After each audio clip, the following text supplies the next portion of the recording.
Good morning students. आज के इस वीडियो लेक्चर में मैं आपका स्वागत करता हूं। जैसे कि इससे पिछले वाले वीडियो लेक्चर में प्यारे बच्चों मैंने आपके लिए इंडेफिनिट इंटीग्रेशन की थ्योरी समझाई थी कि आखिर इंडेफिनिट इंटीग्रेशन से हम लोगों को क्या मिलता है। आज हम आपकी एक्सरसाइज के क्वेश्चन शुरू करने वाले हैं।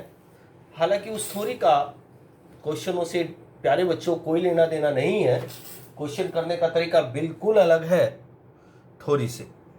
थ्योरी में मैंने आपको बताया था इंडेफिनिट इंटीग्रेशन रिवर्स प्रोसेस होता है डिफरेंशिएशन का, और जो उससे जब हम किसी फंक्शन का इंटीग्रेशन करते हैं तो जो उससे हमें मिलता है वो फैमिली ऑफ कर्व होता है। और इसके कुछ रूल भी मैंने आपको समझाए थे प्यारे बच्चों। मैंने आपको समझाया था कि यदि हम किसी डिसकंटिन्यूअस फंक्शन का इंटीग्रेशन करें तो जो नया फंक्शन हमें मिलता है वो जरूरी नहीं वो डिसकंटिन्यूअस हो किसी पर्टिकुलर पॉइंट पर। इसके अलावा ये बात और मैंने समझाने की आपको कोशिश की थी, यदि किसी फंक्शन का मैं ऐसे फंक्शन का इंटीग्रेशन कर रहा हूं जो कि पीरियोडिक फंक्शन है, और जो मुझे उस फंक्शन का इंटीग्रेशन करने के बाद फंक्शन का इंटीग्रल मिलता है जरूरी नहीं कि वो भी पीरियोडिक हो, ऐसा हो सकता है कि वो नॉन पीरियोडिक हो। चलो, इस तरह की बातें तो हमने कर ली थी। क्वेश्चन करना बिल्कुल अलग है। आइए क्वेश्चन की बात करते हैं आपके एक्सरसाइज 7.1 से। क्वेश्चन में लिखा हुआ इंटीग्रेशन sin 2x dx, इसका मुझे इंटीग्रेशन करना है। प्यारे बच्चों, जब भी x का कोई कोएफिशिएंट क्वेश्चन में दिया गया हो तो हमेशा उसको t मान करके चलते हैं। जैसे यहाँ x का कोएफिशिएंट मुझे 2x दिया गया है, और जब वो एंगल में हो, साइन कोस टेन कोट किसी भी चीज के एंगल में हो, तो हम लोग उस पूरे एंगल को t मान लेते हैं। तो वही काम मैंने यहाँ किया। मैंने लिखा लेट 2x इक्वल टी, और जैसे आप लोग t मानेंगे तो यहाँ आप t रख देंगे, लेकिन आधा मेरा क्वेश्चन t की टर्म में हो जाएगा, आधा dx की टर्म में हो जाएगा। तो t मानते ही आपको डिफरेंशियल ऑन बोथ साइड करना है। सर इसी क्वेश्चन में या सारे क्वेश्चन में? प्यारे बच्चों, सारे क्वेश्चनों में t मानते ही डिफरेंशियल करना होता है। तो मैंने d by D x 2x का लगाया, d by D X T का लगाया, 2 कॉन्स्टेंट के रूप में बाहर आ जाएगा, dx अपॉन dx की वैल्यू 1 बन जाएगी। तो यहाँ मिलेगा 2 इंटू 1 अर्थात 2 के डिवाइड में मैंने 1 एज्यूम किया। इधर मिला dt बाई डी एक्स, क्योंकि इधर t था, मैंने d बाई डी एक्स से मल्टीप्लाई की थी। अब मैं dx की मल्टीप्लाई 2 के में करूंगा तो 2dx इक्वल dt बन जाएगा। 2 डिवाइड में लेके आ गया dt बाई 2। सर आपने डिफरेंशियल क्यों किया? प्यारे बच्चों, जब मैं यहाँ 2x के स्थान पर t रखूंगा तो dx मेरा क्वेश्चन t और dx की टर्म में हो जाएगा, जो कि गलत है। पूरा क्वेश्चन एक ही वेरिएबल में होना चाहिए। यहाँ मेरा क्वेश्चन x वेरिएबल में है, तो अगला क्वेश्चन अगर मैं इसको t मानता हूँ तो पूरा t में चेंज करना पड़ेगा। अगर मैंने इसको t मान लिया तो dx की वैल्यू निकालने के लिए मैंने इसका डिफरेंशियल किया है, जो कि मेरे पास आ भी चुकी है। तो dx की वैल्यू मेरे पास आई। अब क्वेश्चन में आई है integration as it is, sine as it is, sine as it is 2x की वैल्यू मैंने t एज्यूम की थी, तो 2x की सीट पे मैंने t को बैठाया। dx की वैल्यू मैंने अभी भी निकाली dt बाई 2। तो प्यारे बच्चों, dx की वैल्यू मैंने dt बाई 2 रखी। अब इसके यहाँ मन मानिए 1 अपॉन 2 कॉन्स्टेंट के रूप में बाहर आ जाएगा, integration sine t dt, integration sine t dt 1 by 2 as it is. प्यारे बच्चों, इंटीग्रेशन साइन t dt की वैल्यू होती है माइनस कोस t, जो आपको फार्मूले याद करने पड़ेंगे। क्या करने पड़ेंगे आपको? फार्मूले याद। तो इंटीग्रेशन साइन t dt की value minus cos t plus c। जब भी आप इंटीग्रेशन करें तो आप हमेशा एक आर्बिट्री कांस्टेंट ऐड करें। सर क्यों ये करना जरूरी है? क्या? हाँ प्यारे बच्चे, करना बहुत जरूरी है, क्योंकि इंटीग्रेशन से हमें फैमिली ऑफ कर्व मिलता है, और फैमिली ऑफ कर्व का मतलब बहुत सारी ऐसी पिक्चर जो एक दूसरे के समान है, पैरेलल है, एक तरह से समान तो नहीं कही जा सकती, एक जैसी पिक्चर है। तो अगर मैं उसमें सी नहीं करूंगा तो मुझे एक पर्टिकुलर फंक्शन मिल जाएगा, और हमें family of curve indefinite integration से मिलता है, तो मैं यहाँ प्लस सी करूंगा। अब माइनस की मल्टीप्लाई इधर, -1 by 2 cos T plus C. Actually जिस वेरिएबल में मेरा क्वेश्चन होता है उसी वेरिएबल में हमें आंसर देना होता है। तो मेरा वेरिएबल x था, तो मैंने वापस t की वैल्यू 2x रखनी है plus C. This is answer. इस क्वेश्चन का आंसर ही आया है। प्यारे बच्चों, इस sin 2x का इंटीग्रल ये है, और जो प्रोसीजर मैंने यहां से यहां तक अप्लाई किया है ये इंटीग्रेशन है। सर ये इंटीग्रल से हमें क्या मिलता है? इससे मिलने की बात यह है, अगर मैं अब इसका डिफरेंशिएशन कर दूं, क्या कर दूं बच्चों, डिफरेंशिएशन, तो मुझे वापस साइन 2x मिल जाएगा। क्या मिल जाएगा बच्चों, साइन 2x। तो हमेशा जब किसी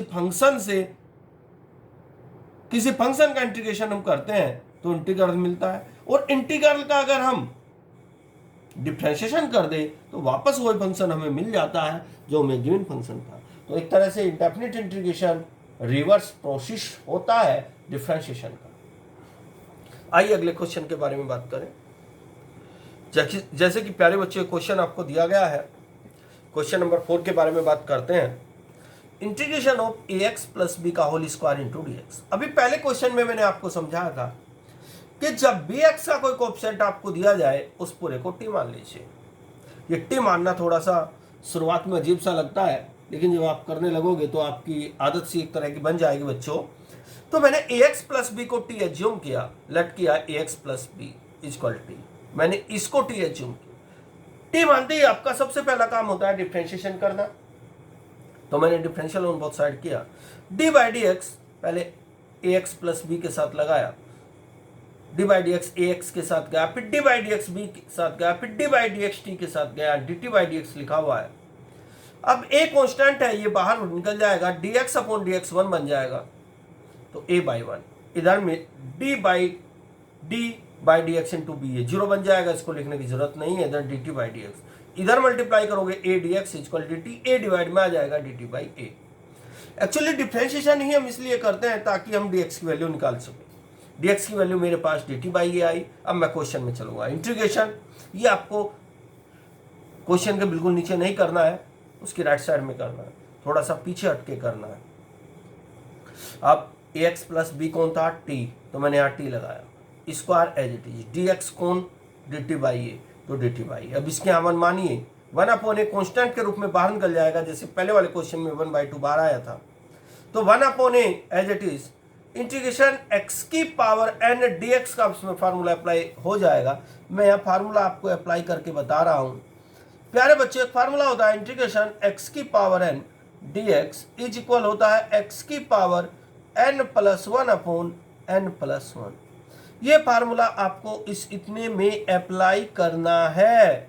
तो इंटीग्रेशन t की power 2 dt is equal, x कौन है t, n कौन है 2, तो यहां बन जाएगा x की सीट किसने ली, t ने, तो t, n की वैल्यू क्या है 2, तो 2 प्लस 1 डिवाइडेड बाई 2 प्लस 1, तो t की पावर 3/3 या t की power 3/3, 1 upon as it is. लेकिन आपको पहले क्वेश्चन में सिखा है, जब भी हम लोग इंटीग्रेशन करते हैं तो प्लस c ऐड जरूर करते हैं।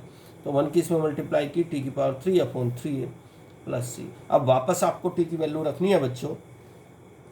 t कौन था, t तो ax प्लस बी था, तो यहां t की सीट पर आ जाएगा ax plus B, power cube as it is upon 3 plus c। This is answer. चलिए अगले क्वेश्चन के बारे में विचार करते हैं। इसके बाद अगर मैं क्वेश्चन नंबर 7 के बारे में आपसे बात करूं, प्यारे बच्चों, question number 7, question number 7, integration X square 1 minus 1 upon X square into D x. Actually इस क्वेश्चन का इंटीग्रेशन करने के लिए सबसे पहले एक्स स्क्वायर के अंदर मल्टीप्लाई कीजिए। एक्स स्क्वायर की मल्टीप्लाई मैंने पहले 1 में की, तो एक्स स्क्वायर की मल्टीप्लाई यहाँ 1 बाई एक्स स्क्वायर में, यानी कि एक्स स्क्वायर पहले आ जाएगा 1 upon X square. X square से एक्स स्क्वायर कैंसिल आउट हो जाएगा, तो X square minus 1 D X as it is. प्यारे बच्चों, इंटीग्रेशन पहले एक्स स्क्वायर के साथ जाएगा, डी एक्स भी आएगा, इंटीग्रेशन फिर 1 के साथ जाएगा और डी एक्स भी आएगा। अब आपको यहां अप्लाई करना है फार्मूला इस इतने में, यहां लिख करके दिखा रहा हूं। इंटीग्रेशन ऑफ एक्स की पावर n dx, जो भी अभी पहले क्वेश्चन में अप्लाई किया, इसका फार्मूला होता है एक्स की power n plus 1 upon n plus 1।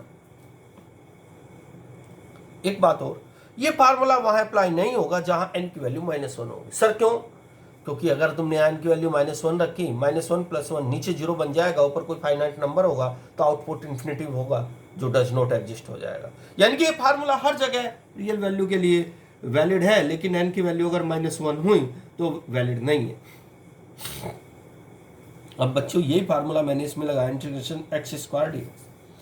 Integration X square D X, N कौन है, एन तो 2 है, तो यहाँ बन जाएगा एक्स कौन है, एक्स है, तो एक्स की पावर 2 + 1 अपॉन 2 + 1, तो एक्स की पावर 2 + 1 अर्थात एक्स की पावर 3/3 माइनस एक्स, 1 का एक्स हो जाएगा। अपने पास से सी ऐड करना था। ये क्वेश्चन टी मानने की जरूरत इस क्वेश्चन में पड़ी ही नहीं, इसलिए मैंने इसको टी नहीं माना।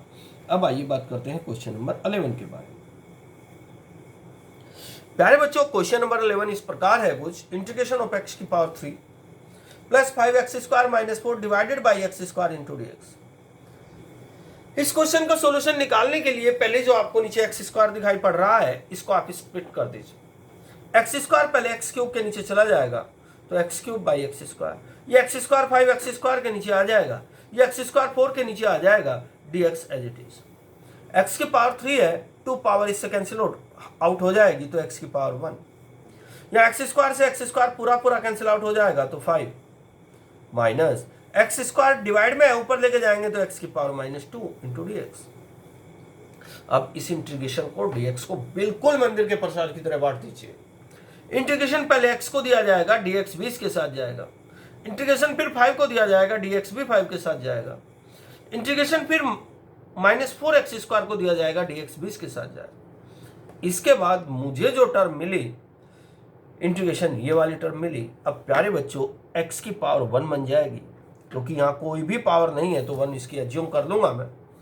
5 यहाँ कांस्टेंट के रूप में बाहर निकल के आ जाएगा, इंटीग्रेशन 1 dx मुझे मिला, 4 इधर आ जाएगा, x की पावर -2 इंटू dx। x की पावर n 2-3 बार ये फार्मूला समझा चुका हूँ यार। कुल मिला के बात कहना चाहता हूँ, जब भी लीनियर के ऊपर 1 पावर होगी तो एक पावर ऊपर बढ़ा देनी है, तो 1 + 1 2 हो जाएगी, डिवाइडेड बाई 2 ही करना है, जो पावर बनेगी divided by integration 1 dx। Integration 1 dx की वैल्यू x होती है, इसी फार्मूले से हो जाएगी। x की 1 को लिख सकता हूँ x की पावर 0, तो x की पावर 0 के फार्मूले से ओपन करेंगे तो आपको x मिल जाएगा। इंटीग्रेशन 1 dx को याद रख लेना, x बनेगा, -4 बाहर आ जाएगा, x की पावर n dx, n कौन है, -2, तो -2 + 1 डिवाइडेड बाई -2 + 1, जो कि x की पावर -1 आई है। अब ये वाली टर्म एज इट इज, ये वाली term as it is, 4 as it is. x की पावर जो -1 है इसको नीचे लेके आइए, x की पावर 1 बन जाएगी, 4/x की पावर 1 प्लस c। इस तरह इस क्वेश्चन का आंसर भी प्यारे बच्चों मेरे पास आ चुका है। चलिए एक क्वेश्चन के बारे में और बात करते हैं।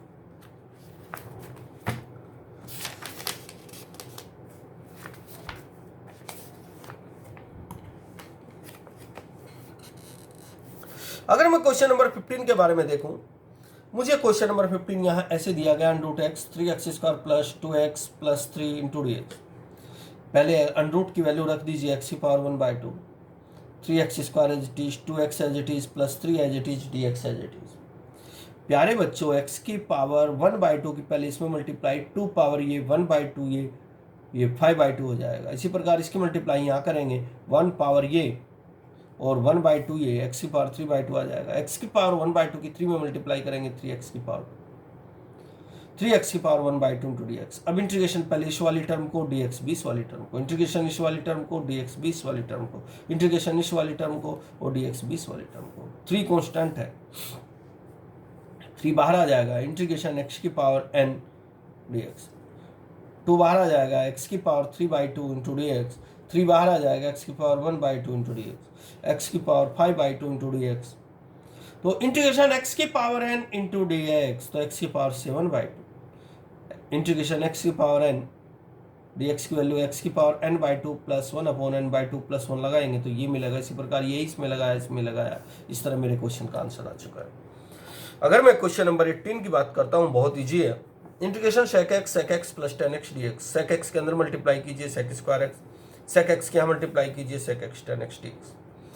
sec² x इंटीग्रेशन इसके साथ, dx 20 के साथ, इंटीग्रेशन इसके साथ, dx 20 के साथ, इंटीग्रेशन sec² x dx की value 10x, integration sec x 10x की वैल्यू होती है sec x + c। ये वैल्यू आपको याद करनी है। प्यारे बच्चों, वीडियो लेक्चर के माध्यम से मैंने आपको इस एक्सरसाइज के 18 क्वेश्चन समझा दिए हैं। बाकी के क्वेश्चनों का सॉल्यूशन मैं आपको इस एक्सरसाइज का सेंड कर दूंगा। इस तरह ये आपकी एक्सरसाइज कंप्लीट हो चुकी है जो आपको अपनी फेयर कॉपी में करनी हो। वीडियो को मन लगा करके मेहनत से देखना है। Okay students, bye.